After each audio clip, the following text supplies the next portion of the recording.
సుధాకర్ గారు మీరు చెప్పండి. నమస్తే అండి. సంక్రాంతి తర్వాత రైతు భరోసా విడుదల చేస్తామంటున్నారు. ఏంటి, ఏమైనా కొత్త షరతులు ఏమైనా పెట్టనున్నారా? అంటే గత ఎన్నికల్లో ఇచ్చిన హామీ ప్రకారంగానే మేము రైతు భరోసా ఇవ్వడానికి ప్రభుత్వం కసరత్తు చేస్తుంది. ఇలా కొత్త షరతులు అంటూ ఏం లేవు. కాకపోతే గత ప్రభుత్వము సాగుకు యోగ్యం లేని భూములకు, కొండలకు, గుట్టలకు, రియల్ ఎస్టేట్ లేఅవుట్లకు, రోడ్లకు ఇచ్చిన పరిస్థితిని మనం చూసినాం. అటువంటి కాకుండా చిన్న సన్నకారు రైతులకు మేలు జరగాలనే ఉద్దేశంతో చేయడం జరుగుతుంది. ఒక్కసారి ఇక్కడ ఒక గత అంశాలు పరిశీలించాల్సిన అవసరం ఉంది. ఇప్పుడు రేవంత్ రెడ్డి గారు డిసెంబర్ 7, 2023 నాడు ముఖ్యమంత్రిగా పదవి బాధ్యతలు చేపట్టిన నాటి నుండి ఈ రోజు వరకు రైతుల గురించి 28,600 కోట్ల రూపాయలు రైతాంగాన్ని ఖర్చు చేసిన పరిస్థితి ఘనత కాంగ్రెస్ ప్రభుత్వానిది. వాస్తవ పరిస్థితులు ఈ విధంగా ఉంటే ప్రతిపక్షాలు వాస్తవాలను వక్రీకరించి ప్రజలను తప్పుదోవ పట్టిస్తా ఉన్నారు. మొదటి 6 నెలలకు గాను 7,600 కోట్ల రూపాయల రైతు బంధు వేయడం జరిగింది. ఆ జూన్ 24 నుంచి ఈ రోజు వరకు రెండో 6 నెలలకు గాను రైతు రుణమాఫీ 21,000 కోట్ల రూపాయలు, దాదాపు 26 లక్షల మంది రైతులకు జమ చేయడం జరిగింది. ఏకకాలంలో 2 లక్షల రుణమాఫీని.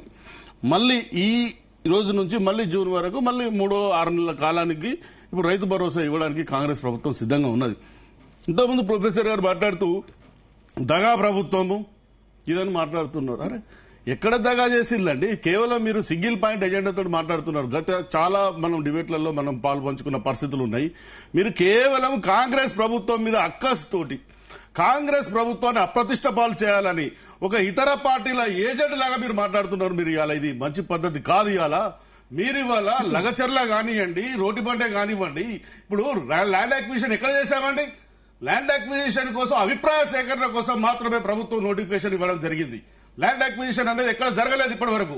మీరు చెప్తారు 2013 యూపీఏ ప్రభుత్వం తీసుకొచ్చిన 2013 చట్టం ప్రకారం నష్టపరిహారం ఇవ్వాలని చెప్తా ఉన్నారు. అసలు ల్యాండ్ అక్విజిషన్ చేస్తే కదా నష్టపరిహారం దాకా వచ్చేది. కేవలం ప్రాథమిక స్థాయిలోనే, మీకు తెలుసు ఒక లా ప్రొఫెసర్ గా, ప్రాథమిక స్థాయిలోనే అభిప్రాయ సేకరణలోనే ఈ రోజు ఉన్నది. ఇవాళ ఒక ప్రాంతంలో మనం ప్రాజెక్టు కట్టినప్పుడు అక్కడ ఎవరి భూములు ఉన్నాయి ఏంది అన్న పరిస్థితి ఏర్పడదు.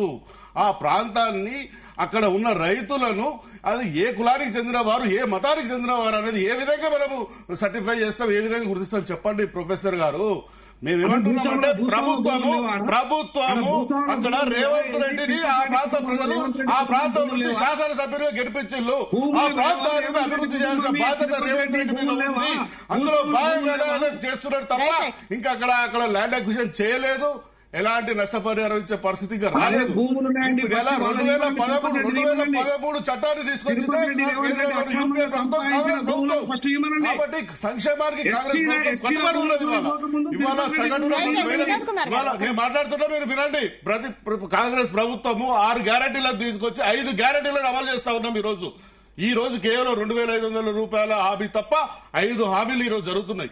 50 లక్షల మంది గృహిణులకు 200 యూనిట్ల విద్యుత్ ఈ రోజు ఇస్తున్న పరిస్థితి ఉన్నది. మనం ఈ రోజు ఉచిత బస్సు ప్రయాణం కూడా మీ ఫోన్ లో కొట్టుకోండి, గూగుల్లో సెర్చ్ చేయండి.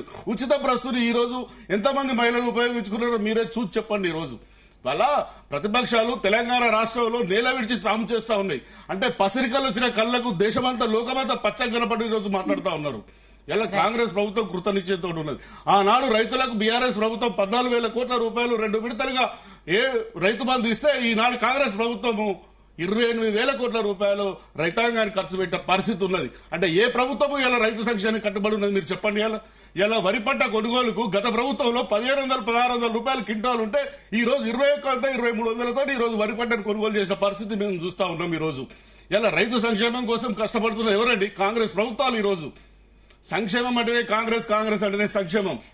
అది గుర్తుంచుకొని మీరు మాట్లాడాలని చెప్పిన ఈ సందర్భంగా.